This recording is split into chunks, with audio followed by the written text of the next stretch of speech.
Ditemui di gedung DPR RI Jakarta baru-baru ini, Wakil Ketua DPR RI, Koordinator Bidang Ekonomi dan Keuangan, Taufik Kurniawan mengatakan, pemerintah tidak boleh tenggelam dalam kemudahan memperoleh utang asing. Utang negara yang relatif tinggi akan membebani generasi bangsa 5 hingga 20 tahun ke depan. Menurut Taufik, pemerintah harus mengevaluasi tingginya perolehan utang negara dan dampaknya terhadap pembangunan agar fundamental ekonomi Indonesia tetap kuat dan mampu menjadi basis pertumbuhan ekonomi masyarakat.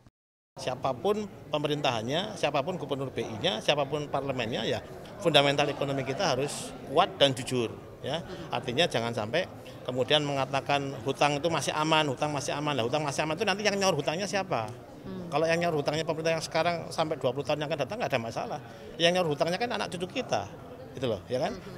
Menurut Taufik, pemerintah juga harus berikan porsi lebih kepada pembangunan ekonomi kerakyatan atau mikro. Utang negara yang besar selama ini identik dengan pembangunan ekonomi makro saja. Menurutnya ekonomi mikro, lapangan pekerjaan, dan distribusi barang dan jasa dalam upaya peningkatan ekonomi harus dapat disiapkan oleh pemerintah untuk bersaing dalam ekonomi global dan terhindar dari rayuan hutang asing.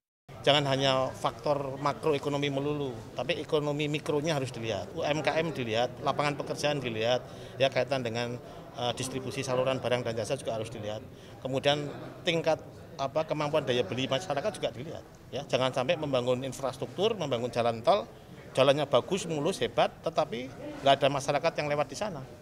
Panji dan Teguh, TVR Parlemen melaporkan.